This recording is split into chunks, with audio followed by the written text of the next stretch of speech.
The king issue out over the main Lakana, Diabo, to Losama, out over the main Lakana, those that they call the Putin or Rotria, the man look back to our Popiala, that oh, look at Miana and Dida today, Diam the out over the main Lakana. General, take out the Kubo, the king issue at the Dama, but Makuzo, Kilo, and the main Lakana, Kubo, General, the how you teach how to ya no are you ya today ya hope I mean no general did the chair ngenge li de a general ဆိုတဲ့တခြင်းเนาะဒီတခြင်းရေးတဲ့သူတော့ကျွန်တော်တို့မသိဘူးတော့ဒါပေမဲ့လည်းပဲသူရေးတဲ့အကြောင်းအရာကောင်းတယ်ယေရှုသည်အံ့ဩဖွယ်ကျွန်ုပ်သခင်ယေရှုအံ့ဩဖွယ်เนาะမျက်စိမြင်တယ်သခင်ယေရှုအံ့ဩဖွယ်အမှုရာပြုတာမျက်စိနဲ့မြင်ရလားငါတို့အသက်တာမှာသခင်ယေရှုကနော်အံ့ဩဖွယ်အမှုရာမပြုပေးဘူးလားပြုပေးတယ်နော်ကျွန်တော်တို့တယောက်စီမှာဖျားခင်စီကနေအံ့ဩဖွယ်အမှုရာတက်တည်ခံစရာအများကြီးရှိကြနော်တချို့လူတွေအယုတ်ဆိုးကြီးဒါပေမဲ့လည်းမိမချိုးရတယ်နော်ကိုစာပြေးလို့ပေါ့နော်အရန်အံ့ဩစရာကောင်းတယ်နော်အဲ့တော့ဖျားခင်ကသူတို့အံ့ဩစရာကြီးသူအရန်နော်ဒီယူဆိုင်တဲ့အဲ့မျိုးသမီးကနောက်ကျွန်တော်တို့တရားဟောဆရာတယောက်ရှိအဆိုတော်ပဲသူကအရန်နုဖတ်ကြီးသူအိမ်တောင်ကြတဲ့အခါမှာလက်ဝှက်သမားနဲ့အိမ်တောင်ကြတယ်နော်အဲ့တော့သူကတရားပဲဟောတာလေဟောလက်သီးနဲ့လာဆိုတော့တကယ်ကိုသူတို့အိမ်ကတော့ဓမ္မဆရာအိမ်ပဲနော်အော်ဆရာကြီးအများကြီးပေါ့နော်တခါလေကြရင်ကျွန်တော်တို့ယောဂဝေဒနာနဲ့တက်တာရတဲ့အခွင့်ဖျားသခင်ပေးတယ်အော်ဘယ်မပြောင်းနိုင်ဘူးဒီလိုထင်တယ်သို့တော်လည်းပဲယောဂပျောက်ရတဲ့အခွင့်မျိုးကျွန်တော်တို့အသက်တာမှာအခက်ခဲကြုံတဲ့အခါမှာဘုရားခင်ကကျွန်တော်တို့ဆွဲတင်တာမျိုးပေါ့နော်အော်ဘွယ်အမှုရဒီနေ့ကျွန်တော်တို့ဖော်ပြမဲ့ကျမ်းစာကရှင်ယောဟခရစ်ဝင်ကျမ်းခန်းကြီးနဲ့အငယ်1ကနေ7ဖြစ်ပါနော်အဲ့ဒါကဘာလဲဆိုရရှိရေကနေစပြည့်ရေကိုပြောင်းလဲတာသခင်ယေရှုရဲ့ပထမဦးဆုံးသောနမိတ်လက္ခဏာဖြစ်တယ်အဲ့တော့သခင်ယေရှုကဒီအမှုကိုမပြုခင်မှာတော့တရားဟောဆရာပဲနော်ဒါပေမဲ့ဒီအမှုကိုပြုတဲ့အခါမှာသူ့မှာတကိုးလည်းရှိတယ်ဆိုတာကိုဖော်ပြတဲ့အရာအဲ့ဒီဟာကိုမြင်ပြီးတော့မှလူတွေအများကြီးပဲယုံကြည်ခြင်းကိုရောက်သွားတယ်ဆိုပြီးမှကျွန်တော်တို့တွေ့ရတာဖြစ်တယ်အဲ့တော့ဒီအောက်ဝယ်နမိတ်လက္ခဏာကိုရှင်ယောဟန်ကတမန်တော်ကြီးရှင်ယောဟန်မှတ်တမ်းတင်ထားတာနေရာကဂါလိလဲနယ်အဲ့ဒီဂါလိလဲနယ်ကာနမြို့တယ်နော်အဲ့တော့ကာနမြို့ကဘာပြောလဲဆိုတော့သူတို့တိုင်းပြည်မှာကာနအများကြီးရှိတယ်ကွာဟိုနားမှာလည်းကာနဒီနားမှာလည်းကာနပဲငါတို့လွယ်ပြည့်တို့တိုင်းပြည်မှာဆိုတာယာကုန်းဆိုတာကြားဘူးလားတာယာကုန်းတို့ထန်းတပင်တို့အများကြီးပဲနော်ဟိုနားမှာလည်းထန်းတပင်ဒီနားမှာလည်းထန်းတပင်ဒါမှမဟုတ်တာယာကုန်းဆိုလဲကြည့်လိုက်ရွာတော့စုပ်တီးစုပ်ဖာဒါပေမဲ့သူ့နာမည်ကတာယာကုန်းနဲ့နော်ဒါကြည့်လိုက်ရှင်တော့အိုးအစင်မပြေဘူးတောင်ကြီးတဲ့တာလေးပဲကုန်းကြီးဒါပေမဲ့အဲ့ဒါတာယာကုန်းပဲနော်တချို့ကလည်းကြည့်လိုက်ရှင်နန်ဟောင်းဒါပေမဲ့တာယာကုန်းပဲအဲ့တော့တာယာကုန်းနဲ့အများကြီးသူတို့တိုင်းပြည်မှာလည်းအဲ့လိုပဲကာနအများကြီးရှိတယ်အဲ့ဒါကြောင့်တမန်တော်ကြီးကနေပြီးတော့မှပို့ပြီးသေချောင်ဆိုလို့ရှိရင်ဘာပြောလဲဆိုတော့ဒီဂါလိလဲနယ်မှာရှိတဲ့နော်ကာနမျိုးတဲ့အဲ့တော့ဂါလိလဲနယ်ကတကယ်ပြောမယ်ဆိုရင်အင်တာမနော်ထင်ရှားတဲ့နေရာပေါ့ဂါလိလဲကလူတွေကခုနပြောလို့ပဲခက်ကြမ်းနေပဲနော်နောက်ဂါလိလဲနယ်မှာနော်သခင်ယေရှုကဒီအောက်ဝဲအမှုရာကိုပြုတဲ့အချိန်မှာသူကဟိုးဂါလိလဲအဲ့ရတစ်ဖက်မှာရှိတဲ့ကပေရနောင်မြို့မှာသူကရှိနေတာအဲ့တော့ကာနမြို့ကိုတွားရင်အခုချိန်မှာဆိုရင်တော့သူကမြို့ကမကြီးဘူးပေါ့မြို့ကခက်ငယ်ပဲလမ်းတွေလည်းကျဉ်တွေပဲတော့ကျွန်တော်တို့ဖာလောက်တောင်မှမရှိပါဘူးမြို့ကနော်ဒါပေမဲ့အဲ့ဒီမြို့မှာနာမည်ကြီးတာတော့စပြည့်ရည်တွေပေါ့နော်စပြည့်ရည်တွေသူတို့ရောင်းတယ်အင်တမဈေးကြီးတယ်အင်တမကောင်းတယ်နော်ကဘာပေါ်မှာအကောင်းဆုံးပဲလို့လည်းပြောလို့ရတဲ့အရာပေါ့နော်ဆိုတော့တမန်တော်ကြီးရှင်ယောဟန်ကတဲ့သူကဘလို့နှိကုံးချုပ်တာလဲဆိုတော့ထို့သောယေရှုသည်ရှေးဥစွာသောဤနမိတ်လက္ခဏာကိုဂါလိလဲပြည်ကာနမြို့ပြ၌မိမိဘုန်းတော်ကိုထင်ရှားစေတော်မူ၏တပည့်တော်တို့သည်လည်းယုံကြည်ကြ၏ဆိုမှအဲ့တော့ပထမဦးဆုံးသောသူရဲ့ဘုန်းတော်ကိုထင်ရှားစေတဲ့နမိတ်လက္ခဏာဖြစ်လို့ကျွန်တော်တို့ကလေ့လာဖို့သင်ယူဖို့ကောင်းတယ်နော်အဲ့တော့ဒီနမိတ်လက္ခဏာက तू ကဘာဖြစ်လို့ဖော်ပြရတာလဲဆိုရင်ဖျားသခင်ရဲ့ချစ်ချင်းမြတ်တာအကြောင်းကိုသွန်သင်မှုဖြစ်တယ်တဲ့။နော်ဒီနမိတ်လက္ခဏာကနေပြီးတော့မှကျွန်တော်တို့ရဲ့အားနည်းချက်တွေကိုဖျားသခင်ကဖြည့်ဆည်းပေးနိုင်တယ်။ကျွန်တော်တို့ရဲ့လိုအပ်ချက်တွေကိုပြည့်စုံစေနိုင်တဲ့နော် တကူဖျားသခင်မှာရှိတယ်ဆိုတာကိုကျွန်တော်တို့သိစေတဲ့အရာဖြစ်တယ်เนาะဒီခက်ခဲတဲ့အမှုရာတွေเนาะဒီမဖြစ်နိုင်တဲ့အမှုရာတွေဖျားသခင်ရှေ့မှာတော့ဘာမှမပြောပလောက်ဘူးပေါ့เนาะဒါကိုနားလည်စေပြီးတော့မှကျွန်တော်တို့ကိုယုံကြည်အားကိုးဖို့ရန်အတွက်ဝိညာဉ်ရေးတိဆောက်ပေးတဲ့သင်ခန်းစာဒါကိုပြီးတဲ့နှုတ်ကပတ်တော်အဲ့တော့ဒီနှုတ်ကပတ်တော်ကနှစ်ကနေ7အထိကျွန်တော်တို့သူ့ရဲ့ဖြစ်စဉ်တစ်ခုလုံးကိုကျွန်တော်တို့ဖတ်လို့ရတယ်အဲ့ဒီထဲကနေပြီးတော့မှကျွန်တော်တို့သိရမယ့်အရာ9ချက်ပဲနံပါတ်1တစ်ခုကတော့တဲ့နော်ကျွန်တော်တို့ကသခင်ခရစ်တော်ကိုဖိတ်ခေါ်ဖို့လိုအပ်တယ်ဆိုတဲ့အကြောင်းဖြစ်ပါတယ်နော်အဲ့တော့ဒီကာနမြို့မှာဘာဖြစ်နေတာတုံးဆိုတော့မင်္ဂလာပွဲတစ်ခုဖြစ်တယ်မင်္ဂလာဆောင်တဲ့သူကယောက်ျားတစ်ယောက်နဲ့မိန်းမတစ်ယောက်ပေါ့နော်ဒါတော့ရိုးရိုးသားသားပါပဲเนาะအဲ့တော့ဒါမဲ့ဒီပွဲကြီးမှာသခင်ယေရှုကိုဖိတ်ခေါ်တယ်သခင်ယေရှုကအဲ့ဒီအချိန်မှာအဲ့ဒီကာနမြို့မှာရှိနေတာမဟုတ်ဘူးအဲ့ဒီကာနမြို့ရဲ့ဟိုအဝေးကြီးမိုင်60ဝေးတဲ့နေရာမှာရှိနေတာတဲ့အဲ့တော့သူ့ကိုဖိတ်ခေါ်ထားတဲ့အခါမှာဣသရေလပြည်မှာရှိတဲ့ဒီကာနမြို့အများကြီးထဲကဒီနာဇရက်မြို့နဲ့နီးတဲ့ဒီတောင်ပေါ်မြို့ကလေးကိုသူကလာရတာဖြစ်တယ်မိုင်60เนาะမော်တော်ကားမရှိဘူးเนาะအဲ့ဒီခေတ်တုန်းကခြေကျင်နဲ့လမ်းလျှောက်လာရတာဖြစ်တယ်အဲ့တော့မိုင်60ဆိုဘယ်နှစ်ရက်သွားမယ်ထင်တယ်3ရက်သွားရပါเนาะအဲ့တော့ကျမ်းစာထဲမှာ3ရက်သူလာရတဲ့ခရီးဖြစ်တယ်တဲ့เนาะအဲ့တော့အဲ့ဒီနိုင်ငံရဲ့မြောက်ပိုင်းမှာရှိတဲ့ဒီကာနမြို့ဟာเนาะနာဇရက်မြို့နဲ့ကပ်ရက်ရှိတယ်ပြီးတော့နသနေလနော်တမန်တော်ကြီးတပါးဖြစ်တဲ့နသနေလရဲ့ဇာတိမြို့လည်းဖြစ်တယ်နော်အဲ့တော့တတိထားစရာကတော့ဒီကျမ်းစာထဲမှာသခင်ယေရှုရဲ့တမန်တော်အားလုံးပဲနဲ့ပါတယ်အဲ့ဒီထဲမှာယူဒရှကာရိတယောက်ပဲနော်ဒီဂါလိလဲနယ်သားမဟုတ်ဘူးကျန်တဲ့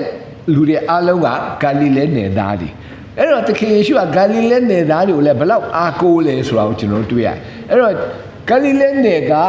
နော်သူတို့မှာရှိတဲ့တခြားယူဒာနယ်နော်တခြားရှမာရိနယ်တို့ထဲမတူဘူးသခင်ယေရှုကအချိန်ချင်းသွားပြီးတော့မှအဲ့ဒီနေရာမှာနော်သူယုံကြည်ရဆုံးသူတွေကိုသူရွေးချယ်ခဲ့တာနော်အဲ့တော့ဂါလိလဲနယ်ကဘုရားသခင်ရဲ့နှစ်သက်ခြင်းကိုခံရတယ်အဲ့ဒီနယ်မှာရှိတဲ့သူတွေကိုလည်းဘုရားသခင်ကယုံကြည်တယ်ဆိုတဲ့အကြောင်းကျွန်တော်တို့တွေ့ရအဲ့တော့အဓိကအချက်ကတော့အဲ့ဒီနယ်မှာရှိတဲ့မင်္ဂလာပွဲကိုသခင်ယေရှုကလာဖို့ရန်အတွက်မိုင်60ဝေးတယ်ဟိုးကပေရနောင်းနေလာရတာဖြစ်တယ်အဲ့ခါကျတော့3ရက်ကြာလမ်းလျှောက်လာရအဲ့တော့မင်္ဂလာပွဲတစ်ခုကိုသူများဖိတ်ငါတို့3ရက်လမ်းလျှောက်မယ်ဆိုသွားမလားဒါပေမဲ့သူကဖိတ်တယ်လေဖိတ်တယ်ဆိုတော့ခါကျတော့သခင်ယေရှုကတော့သွားတယ်ငါတို့ကဖိတ်ပေမဲ့လည်းပဲအခြေအနေရရှိပြီးတော့မှမသွားတာရှိမှာပေါ့နော်ဒါပေမဲ့ဘလောက်ပဲခက်ခဲပါစေဘုရားသခင်ကသူ့ကိုခေါ်တယ်ဆိုရင်တော့လာတယ်ဆိုတဲ့အကြောင်းပဲအဲ့တော့ဒီအကြောင်းကကျွန်တော်တို့ဘာပြောလဲဆိုငါတို့ကသခင်ယေရှုကိုဖိတ်ခေါ်ဖို့လိုတယ်သခင်ယေရှုကငါတို့ဖိတ်ခေါ်မှလာတာဘုရားသခင်ကငါတို့မဖိတ်ဘဲနဲ့လာတဲ့သူတော့မဟုတ်ဘူးအဲ့တော့ငါတို့မှာအမှုရာဖြစ်ပြီနော်ငါတို့စီမှာပြဿနာရှိပြီတို့မပွဲရှိပြီဆိုရင်တော့ဖိတ်ခေါ်သူကဒီပွဲရှင်ကသခင်ယေရှုကိုဖိတ်တာသူ့စီမှာလာပြီးတော့မှချီးမြှင့်ဖို့လာပြီးပါဝင်ဖို့ဖြစ်တယ်နော်သူကအခက်ခဲကြုံတော့မယ်ဒါကြောင့်သခင်ယေရှုကိုကြိုဖိတ်ထားတာမဟုတ်ဘူးသခင်ယေရှုကိုအခက်ခဲကြုံမှဖိတ်ထားတဲ့ဟာမျိုးမဟုတ်ပဲနဲ့ငကိုလေးကသူကသခင်ယေရှုကိုဖိတ်ခေါ်တယ်အဲ့တော့ကျွန်တော်တို့အိမ်ထောင်တွေမှာသခင်ယေရှုကိုဖိတ်ခေါ်ဖို့အင်တာမအရေးကြီးတဲ့အရာဖြစ်တယ်တွေ့ဘူးမှပဲတချို့အိမ်တွေမှာရေးထားသခင်ယေရှုဒီနော်ဤအိမ်ရဲ့ဦးခေါင်းဖြစ်တယ်တဲ့မဆိုင်မုတ်ပဲချိတ်ထားကျွန်တော်တို့မဖိတ်ခေါ်ဘူးဆိုရင်တော့သူကမလာဘူးပေါ့တကယ်ချင်းတယောက်ရှိရဲ့သူ့အိမ်မှာသူရေးထား home sweet home တဲ့သူရေးထားအခုနတခြားဟာသူဘာမှမထောင်းကျွန်တော်တွက်ကြည့်တော့အဲ့ home sweet home ကအရန်လှတော့သူကြောက်တယ်နဲ့လောက်ထားမင်းဟာလှတာကွာငါအိမ်မှာလည်းချိတ်ရှိတယ်ကွာငါ့ကိုပေးလိုက်ပါဆိုသူကစိတ်ဆိုးတယ်ဘာလို့ပေးရမလဲတဲ့ငါတို့မင်္ဂလာဆောင်တဲ့ဒါကိုတဲ့သေသေးချာချာလှုပ်ထားတာတဲ့ငါတို့အိမ်က home sweet home တဲ့လင်မယားနှစ်ယောက်လည်းချစ်လိုက်တာမပြောနဲ့တုံးတာပဲအဲ့နဲ့ကျွန်တော်လည်းဘာမှမပြော3နှစ်ကြာတော့အဲ့ဒီအိမ်ကိုပြန်ရောက်တော့အဲ့ဒီဆိုင်မုတ်မရှိတော့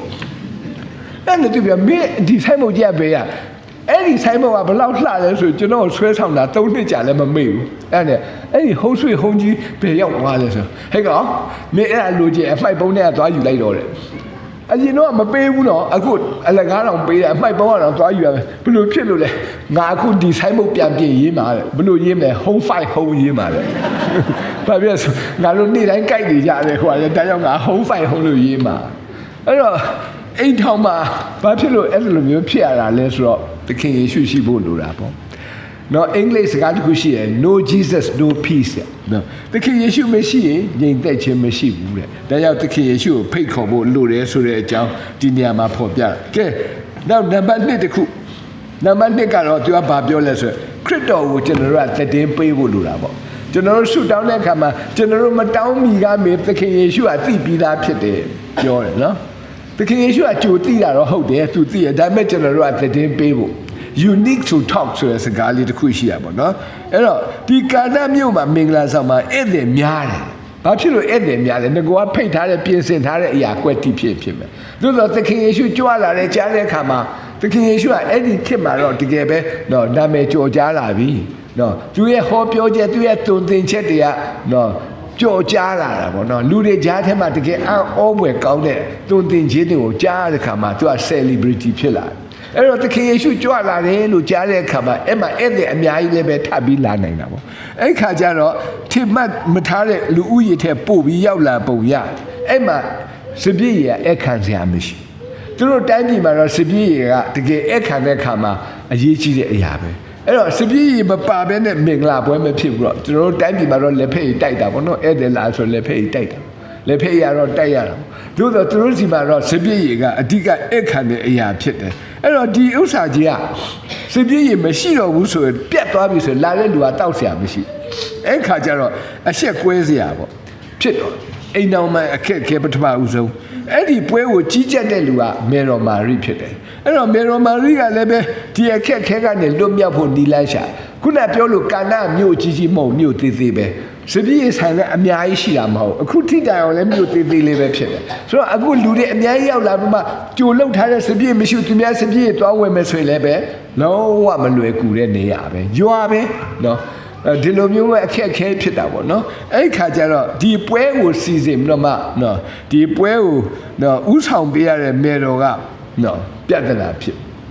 သူကပတ်စံပေးတော့သွားရှာဖို့လည်းမဖြစ်တဲ့အခါမှာသူ့ရဲ့အခက်အခဲကိုသူကဘာလုပ်လဲသခင်ယေရှုစီကိုသူသွားတယ်ပြီးတော့သူ့သားကိုသူဥစွာတည်ပို့တယ်တဲ့နော်ရှင်ရခရစ်ဝင်ကျမ်းအခန်းကြီး1အငယ်3မှာစပြည့်ရေကုန်သောအခါယေရှု၏မေတော်ကစပြည့်ရေမရှိဟုကြားပြော၏အဲ့တော့မေတော်က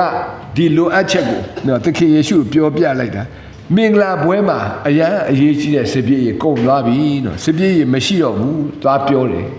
အဲ့တော့တည်ပို့ရမယ်ဆိုတဲ့အရာပေါ့ကျွန်တော်တို့အိမ်ထောင်ပြဿနာကျွန်တော်တို့အသက်တာရဲ့ပြဿနာကနော်သခင်ယေရှုကိုတည်ပို့ဖို့လိုတယ်ဆိုတဲ့သင်ခန်းစာအရန်အရေးကြီးပါ unique to talk ဆိုတဲ့စကားတစ်လုံးကိုပြောခဲ့တဲ့သူကအင်တာမနာမည်ကြီးတဲ့အဆိုတော်ဖြစ်ပါ Selena Gomez လို့ခေါ်တယ်ကဘာပေါ်မှာသူ့ရဲ့ဂီတပွဲအရန်အောင်မြင်တဲ့အခါမှာသူကတခါတည်းအရန်ပွဲတွေသွားရနော်ပတ်စံလည်းအများကြီးရှိတယ် Hollywood မှာနေတယ်အင်တာကောင်းတဲ့အင်ဂျင်နဲ့နေရအလုပ်လည်းသိပ်များတယ်ခလေးတွေလူငယ်တွေကြားထဲမှာ Selena Gomez ကရုပ်လဲချုံချစ်စရာတချင်းဆိုလဲကောင်းအဲ့တော့သူအလုပ်တွေလုပ်ရင်းနဲ့မမျော်လင့်မဲ့တဲ့တနေ့မှာသူ့ရဲ့ကြောက်ကပ်ကအကြီးအကျယ်ပျက်စီးဆရာဝန်ကိုသွားတွေ့တဲ့အခါဆရာဝန်ကနားလိုက်တော့နေအခုတချင်းဆိုလို့မဖြစ်တော့နေယောဂကုဖို့လိုတယ်သူကနားမထောင်ဘူးအင်တာမကြော်ကြတဲ့ပတ်စံလည်းအင်တာရတယ်ဆိုတော့ပွဲတွေဆိုရင်းနဲ့နောက်ဆုံးမှာတော့သူ့ရဲ့ကြောက်ကနှစ်ဖက်စလုံးကပြက်သွားဆရာဝန်ကသူ့ကိုပြောတယ်မင်းမဖြစ်နိုင်တော့ဘူးမင်းမကြခင်မှာပဲသိတော့မှာဒီကြောက်ကနှလုံးကိုအစားမထိုးနိုင်ဘူးဆိုရင်နင်းအဆင်မပြေတော့ဘူးအဲ့တော့သူတို့တိုင်းပြည်မှာတော့ပတ်စံရှိတိုင်းလည်းပဲဒါသွားလှုပ်လို့ရတဲ့ဟာမဟုတ်ဘူးဘယ်သူမှလည်းဒီကိုယ့်ရဲ့အထက်ကလေးစာကိုရောင်းတဲ့ဟာကတော့သူတို့စီမှာရာဇဝမှုဖြစ်အဲ့တော့သူများအလကားပေးမှရမှာအဲ့တော့ဘယ်သူကအလကားပေးမှလဲကိုယ့်ကြောက်ကကြည့်ဦးအခါကျတော့အလှရှင်ကိုမမျော်လင့်နိုင်စိတ်ညစ်ပြီးတော့မှအိမ်ပြင်မထွက်တော့ငိုးပြီးတော့ပဲနေမကြခင်သေဆုံးမဲ့သူမှရှိတဲ့ပစ္စည်းဥစ္စာဘာမှလုပ်မရသူ့အသက်ကိုမကယ်တင်နိုင်ဘူးတဲ့မကြခင်မှာပဲသူ့တငယ်ချင်းလာသူစီတငယ်ချင်းကသူကြည့်ဆယ်ဂိုမက်စ်နေပါဖြစ်တာလေဆယ်လီနာနေပါဖြစ်တာမပြောငိုပဲငို အဲ့ခါကျတော့နေတစ်ခုခုဖြစ်နေတယ်ကောက်ပြောပါမပြောဘူးနောက်ဆုံးကျတော့ပြောလို့မရတဲ့အဆုံးကျတော့သူ့ကိုအသေးဆွဲခေါ်ပြီးတော့မှဟိုကဆေးရုံမှာသွားစစ်ကြည့်တဲ့အခါမှာသူကကြောက်ကမကောင်းတော့မကြခင်မှာပဲသိဆုံးမယ်သူတကယ်ကြီးချက်ချင်းပဲဆရာဝန်ပြောကျမကိုစစ်ကြည့်ပါကျမကြောက်ကနှလုံးရှိတယ်ကောင်းတယ်လားကောင်းတယ်သွေးတူသားတူလားအော်ဆိုပဲတိုက်ဆန်သူသွေးတူသားတူဖြစ်တဲ့အခါမှာသူကြောက်ကတလုံးကိုအခမဲ့လှူပြီးတော့မှပေးလိုက်တာပေးလဲပြီးရောအခုဆက်လင်းတာကောမဆာပြန်နေကောင်းတာတချင်းတွေပဲပြန်ဆိုတနေ့ကျတော့လူငယ်တွေလှုပ်တဲ့ CE ပေါ့နော်ကျွန်တော်တို့ဟိုလူငယ်စီဝေးလေးတစ်ခုသူတက်လာသူ့ဖိတ်တော့သူကတက်လာအင်တန်သိငယ်တဲ့ပွဲလေးပါပဲနော်အတင်းတော်လေးတစ်ခုဒီပွဲလေးသေးသေးလေးမှာသူကတက်လာပြီးမှသူကတက်သိခံတယ်9မိနစ်သူတက်သိခံသူများရဲ့အပျော်တမ်း YouTube ကနေပြီးတော့မှတင်တာကျွန်တော်ကြည့်ရခါမှာသူကတက်သိခံသူရဲ့အဖြစ်ပြတက်သိခံနောက်ဆုံးသူဏိကုံးချုပ်တာ you need to talk နဲ့စကားပြောဖို့လိုတယ်နော်ဘယ်သူကိုပြောရမလဲနော်သူ့ကိုကဲတင်တဲ့လူကိုသွားပြောတာတခါတည်းသူချက်ချင်းကဲတင်ချင်းရအဲ့ဒါကြောင့်သူပြောခဲ့တဲ့စကားလေးပေါ့နော် you need to talk လေးလုံးပဲရှိတယ်ဘာကိုပြောတာလဲသတင်းပေးရမယ်ပြောပြရဒီနေ့ကျွန်တော်တို့ဘာဖြစ်လဲဖျားခင်ကိုပြောဖို့လိုတာပေါ့ကျွန်တော်တို့ကြိတ်ပြီးခံရပါတော့ကိုယ့်ကိုယုံကန်တယ်ကျွန်တော်တို့ဖျားခင်ကိုမပြောဘူးဆိုရင်ကျွန်တော်တို့မရနိုင်ကျွန်တော်မျိုးသမီးကန်ဆာယောဂဖြစ်သူယောဂဖြစ်တဲ့အခါမှာပေါ်ဆာပဲသူနေကျွန်တော်လည်းပဲပေါ်ဆာတာကန်ဆာလို့မအောင်မေသူတော့လည်းသွား text လုပ်တဲ့အခါမှာကန်ဆာယောဂဖြစ်တယ်ပေါ့ဆရာကကျွန်တော်တို့ခေါ်တယ်ဒီလိုပတ်စံရှိလားဒီလိုပတ်စံရှိမှဖြစ်မှာနော်ဘာဖြစ်လို့လဲဆိုတော့ကျွန်တော်တို့နော်စေသုံးမျိုးပြောတာပေါ့နေ့ရဲ့ယောဂကနော်1 to 2 to 3ဖြစ်မှာပေါ့နော်1ဖြစ်တယ်ဆိုတော့နေပတ်စံသိမကုန်သိန်း100လောက်ဆိုရမယ်နော်ဒါပေမဲ့နေ2ဖြစ်နေတယ်ဆိုတော့နေနော်ပတ်စံတော့သိန်း600 900လောက်ကုန်မယ်အသက်ရှင်မှုတော့မသေးချအောင်နော်ဒါပေမဲ့နံပါတ်3ယောဂဖြစ်တယ်ဆိုရင်နေသိန်းပေါင်း2500 3ရမယ်ပေါ့အဲ့ဒါမှပဲစိတ်ဖြစ်မယ်ပေါ့ကျွန်တော်တို့အရန်စိတ်မကောင်းဖြစ်သွားပြန်လာပြီးတော့မှဒီပတ်စံသိန်း2500ကြီးကိုဘုသူစီမှာသွားတောင်းတယ်ကျွန်တော်တို့စာရေးတဲ့သူတွေဖြစ်တယ်တရားဟောတဲ့အလုပ်လုပ်တဲ့အသင်းတော်အလုပ်လုပ်တယ်ဆိုတော့ဒါပေမဲ့အဲ့ပတ်စံသိန်း2500ကြီးကိုကျွန်တော်တို့အဆင်မပြေဘူးကျွန်တော်မိမပြောတယ်နင်းတော့ဆရာကသိန်း2500လောက်ဖြစ်တယ်ပေါ့အဲ့တော့တို့မှသိန်း1500တော့မရှိဘူးကွာဘယ်လိုလုပ်ရင်ကောင်းမလဲဆိုသူကဘာပြောအတေပဲခံရတော့မှာပေါ့နော်သူပြောတာလဲသူအတေခန္ဓာကိစ္စမရှိဘူးကျွန်တော်မုတ်ဆိုးဖို့ဖြစ်မှာကြောက်တယ်နော်ကဘာပေါ်မှာသူများပြောတဲ့ဘိုတကဘိုထဲမှာမုတ်ဆိုးဖို့အဆိုးဆုံးပဲလားနော်အဲ့တော့မုတ်ဆိုးဖို့ဖြစ်တော့ဒုက္ခပဲနော်အဲ့အဆင်မပြေဘူးပေါ့ခါတဲ့ခွဲခွာရမယ့်အချိန်ရောက်လာပြီဆိုတာကိုလည်းစိတ်ထဲမှာခံစားတယ်အော်အဲ့တို့တည်းမှာကျွန်တော်ဗာလဲနာရီတွေအများကြီးကြုံတယ်ကွာနေ့တိုင်းပဲရေဝေးကသွားပြီးတရားဟောနေရတယ်နော်အဲ့ဒီရေဝေးကလူတွေကလည်းလာနားထောင်တော့အဲ့ဒီနာရီဟာလေဒီတပုတ်ထဲဟောလို့မရဘူးဒီတိုင်းပဲတရားဟောကြနာရီနဲ့ပတ်သက်ပြီးပြင်းနေရအဲ့တော့ဒီနေ့တစ်မျိုးသွားတော့သူများဟောရင်းနဲ့အဲ့ဒီခေါင်းထဲမှာရှိတာတွက်ကြည့်အဲ့ဒီလူလို့မမြင်ပဲကျွန်တော်မိမလို့မြင်နေရောအစိတ်ထဲမှာအဲ့လိုမျိုးဖြစ်လာခါစိတ်ကတော်တော်မကောင်းဘူးနော်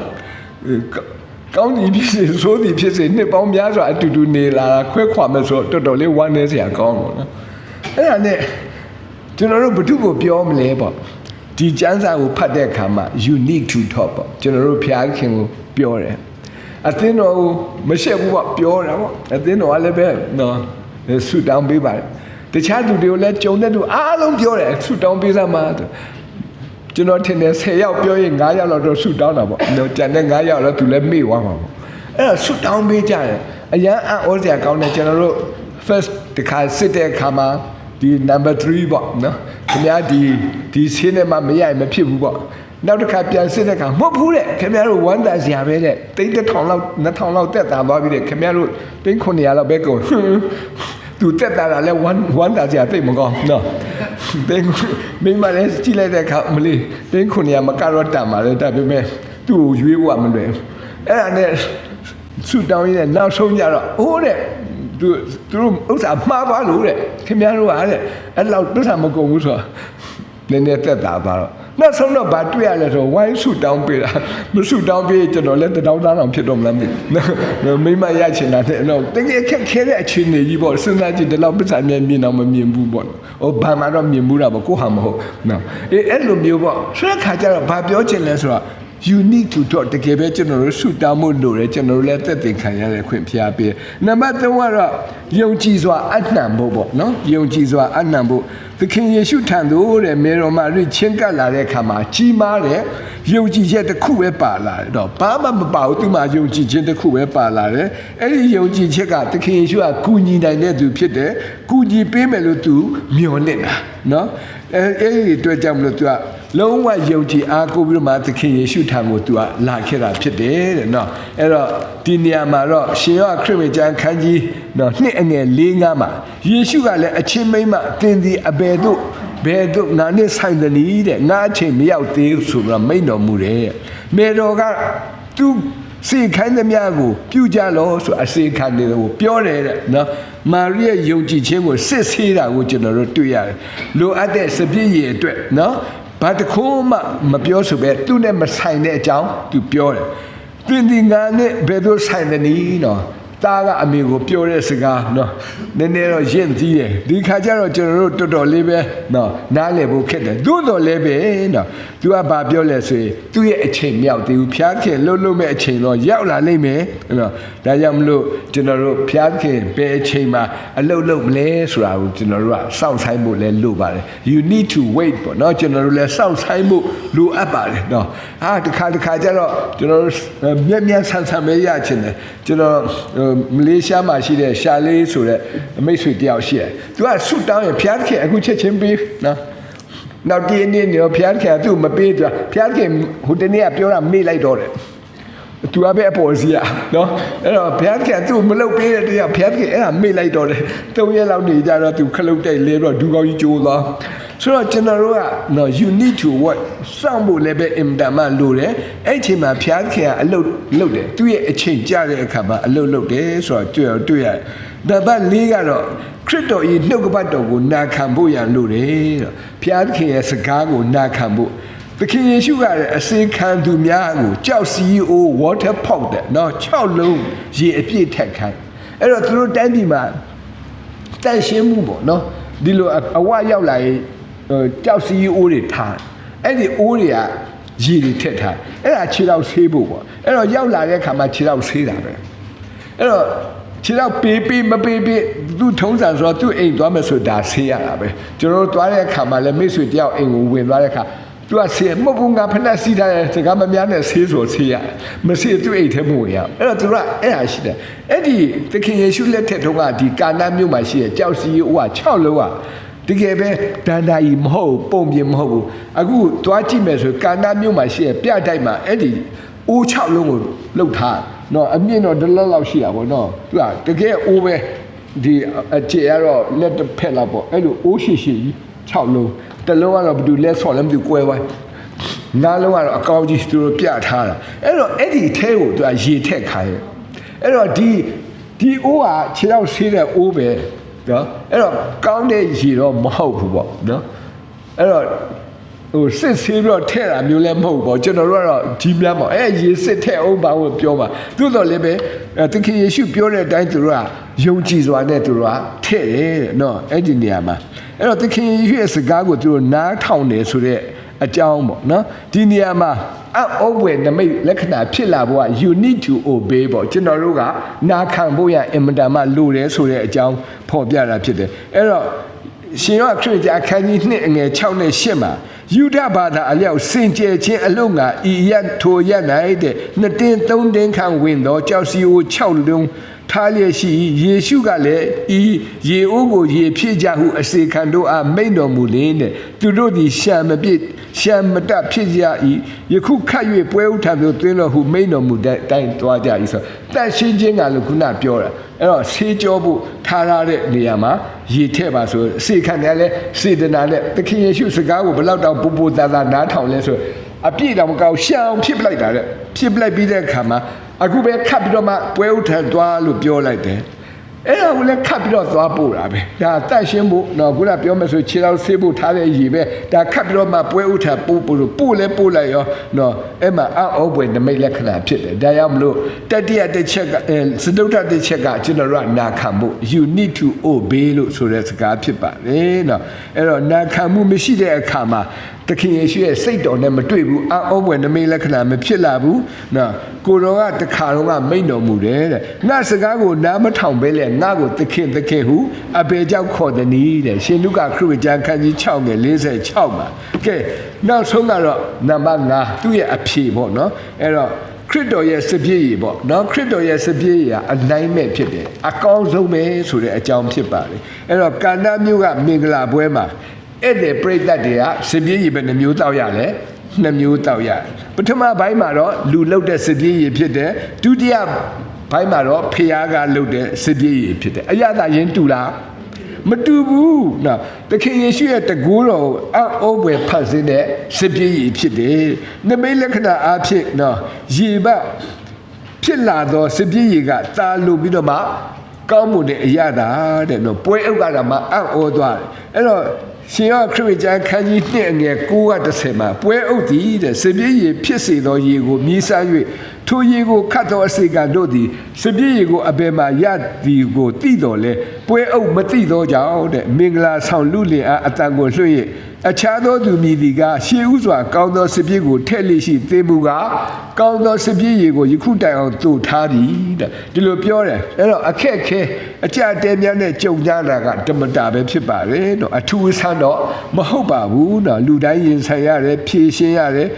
အိမ်တိုင်းဟာမိုးရွာပြီးတော့မှရေစီးတဲ့နေ့များကိုကြုံရတယ်နော်အဲ့တော့ဒီနေရာမှာအကောင်းဆုံးဆိုတဲ့အရာဘုရားသခင်ရဲ့အကြံစီပဲဖြစ်ပါတယ်ကျွန်တော်တို့တက်တာမှာအခက်ခဲတွေကြုံတဲ့အခါမှာဘုရားသခင်ကိုကျွန်တော်တို့ပြောတယ်ဘုရားသခင်ကိုနားထောင်တယ်ဆိုရလို့ရှိရင်တော့အောပွဲနမိတ်လက္ခဏာကိုကြုံရမှာဖြစ်ပါတယ်ဆိုတဲ့အကြောင်းဖြစ်ပါတယ်နော်တခြင်းလေးတစ်ပုဒ်ရှိတယ်နော်ဒုက္ခထဲမှာစိတ်ပြည့်ဝမ်းနည်းလေနော်ယေရှုရှင်ကိုအစဉ်သတိရပါသင်ကိုဆောင်မပို့ဆောင်ကောင်းကြီးပေးမည်နော်ဒီလိုမျိုးဖော်ပြထားတာဆရာကြီးဦးသိန်းတွေကသူရေးထားတဲ့သချင်းလေးပေါ့လေအင်တာမနော်ကျွန်တော်တို့ခွန်အားယူစရာဖြစ်တယ်ဒါကြောင့်ဒုက္ခထဲမှာစိတ်ပြည့်ဝမ်းနည်းလေနဲ့ယေရှုရှင်ကိုအစဉ်သတိရပါနော်သင်ကိုဆောင်မပို့ဆောင်ကောင်းကြီးပေးမည်နော်ဒီဂတိစကားကအင်တာမနှစ်သက်ဖွယ်ဖြစ်ပါလေနော်ဒါကြောင့်မလို့ဒီနေ့ကျွန်တော်တို့ဒီကျမ်းစာဖတ်တဲ့အခါမှာကျွန်တော်တို့ခံယူရတဲ့အရာနံပါတ်1နော်ဖျားသခင်ရဲ့ဘုန်းတော်အင်တာမထင်ရှားတဲ့အမှုရာဖြစ်ပါတယ်ဒုတိယတစ်ခုကဒီနှုတ်ကပတ်တော်အားဖြင့်တာ၍ယုံကြည်ကိုးစားရတဲ့အခွင့်ကျွန်တော်တို့ကိုယ်တိုင်လည်းပဲနံပါတ်3မှာတော့ဖျားရှင်ရဲ့အောပွဲနမိတ်လက္ခဏာကိုမျှော်လင့်ရမယ်ဆိုတဲ့အကြောင်းပဲဖော်ပြချင်တာဖြစ်ပါတယ်နော်ဒီနေ့